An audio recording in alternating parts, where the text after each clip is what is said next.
Komentar tedna.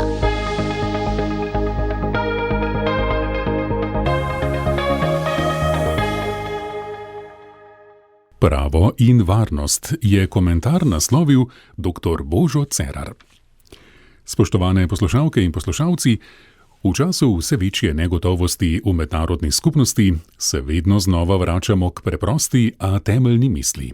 Mir in dostojanstvo človeka nista samoumevna, temveč zahtevata odgovornost, tudi odgovornost držav, da spoštujejo pravila. Tema današnjega komentarja se tako glasi: pravo in varnost v sodobnih krizah. Ali pravni okvir še vedno določa meje ravnanja držav? Sodobni svet se vse bolj sooča z vprašanjem, ki je bilo še pred nekaj desetletji skoraj samoumevno. Ali mednarodno pravo še vedno omejuje ravnanje držav? Na prvi pogled da. Temeljna pravila, ki urejajo uporabo sile in ravnanje v vojnah, ostajajo enaka. Prepoved uporabe sile, pravica do samoobrambe ter zaščita civilistov še vedno stojijo v središču mednarodnega reda. Toda praksa kaže bolj zapleteno in tudi bolj zaskrbljujočo sliko. V zadnjih letih se pravo pogosto uporablja selektivno. Države ga razlagajo po svoje, ga prilagajajo ali pa ga včasih sploh ne poskušajo več resno utemeljiti. Mednarodno pravo torej ni izginilo, vendar izgublja svojo dejansko moč. Ključno vprašanje danes ni več, ali pravila obstajajo, ampak ali jih države res spoštujejo. Temelj sistema je, kot rečeno, prepoved uporabe sile z izjemo samoobrambe.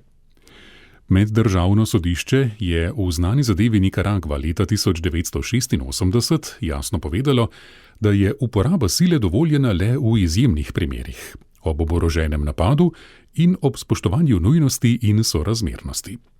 Ta pravila veljajo še danes. A razlika med tem, kar pravo zahteva, in tem, kar države dejansko počnejo, je vse večja. Kljub temu pravo ni brez pomena. Po napadih Al-Kaide 11. septembra 2001 na cilje v New Yorku in Washingtonu so Združene države uveljavljale pravico do samoobrambe proti teroristični organizaciji, kar je mednarodna skupnost v veliki meri sprejela. Varnostni svet OZN je takšno razpravo implicitno podprl, kar je pomenilo pomemben premik v razumevanju prava. Nato je leta 1999 posredoval na Kosovu, da zaustavi humanitarno krizo oziroma prepreči etnično čiščenje civilnega albanskega prebivalstva, brez mandata varnostnega sveta, zaradi veta Rusije in Kitajske, kar je bilo pravno sporno, a politično utemeljeno kot nujno humanitarno posredovanje. Ta poseg je bil pogosto opisan kot nezakonit, a legitimen, kar ponazarja trajno napetost med pravno formalnostjo in politično legitimnostjo. Pravo se torej ne opušča, temveč se prilagaja novim razmeram. A hkrati živimo v svetu, kjer so kršitve pogoste in razširjene. Posredovanje koalicije voljnih na čelu z ZDA v Iraku leta 2003 je bilo široko označeno kot nezakonito. Danes pa smo priča tudi izjavam ameriških predstavnikov, ki odkrito grozijo z napadi na civilno infrastrukturo ali celo z uničenjem celotnih družb. To kaže na nevaren premik, ne le kršitev prava, temveč zmanjšanje spoštovanja do njega sicer. Ruski napad na Ukrajino vključuje napade na civilno infrastrukturo, pokole, spomnimo se Buče, in deportacije civilnega prebivalstva in druge hude kršitve. Tudi nedržavni akterji, kot je Hamas, zavestno napadajo civiliste in jemljejo talce. Ravnanje Izraela v Gazi in Libanonu sproža resno vprašanja glede zaščite civilnega prebivalstva. Iran s posrednimi napadi preko Hezbolaha, Hamasa, Hutijev in milic v Iraku in Siriji že desetletja destabilizira regijo. Kitajska pa pogosto blokira mednarodno ukrepanje zoper kršitelje.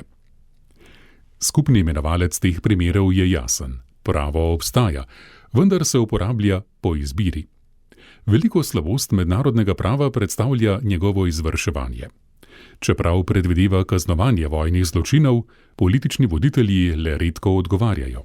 Pogosto so kaznovani nižji izvajalci, ne pa tisti, ki sprejemajo ključne odločitve. Tudi vojaki so v težkem položaju. Dolžni so zavrniti nezakonite ukaze, a so hkrati pod pritiskom hierarhije, discipline in strahu.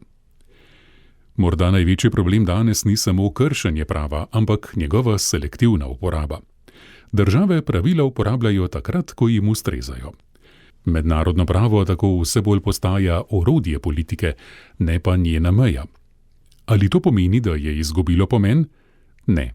Še vedno postavlja standarde, vpliva na ravnanje držav in daje merila, kaj je prav in kaj ne. V tem smislu ostaja tudi pomemben moralni kompas. Toda brez pripravljenosti držav, da ta pravila spoštujejo, ostaja njegovo delovanje omejeno. Zato je ključno vprašanje za prihodnost preprosto. Ali bomo živeli v svetu, kjer pravo varuje človeka in omejuje moč držav, ali v svetu, kjer moč določa, kdaj pravo sploh velja? In prav tu je morda najpomembnejše sporočilo. Pravo ne more obstajati brez naše skupne odločitve, da ga jemljemo resno. Kajti tam, kjer pravila utihnejo, spregovori moč. Tako svoj zapis, svoj komentar z naslovom Pravo in varnost zaključuje dr. Božo Cerar. Za vas sem ga prebral Matjaž Mrljak. Komentar tedna.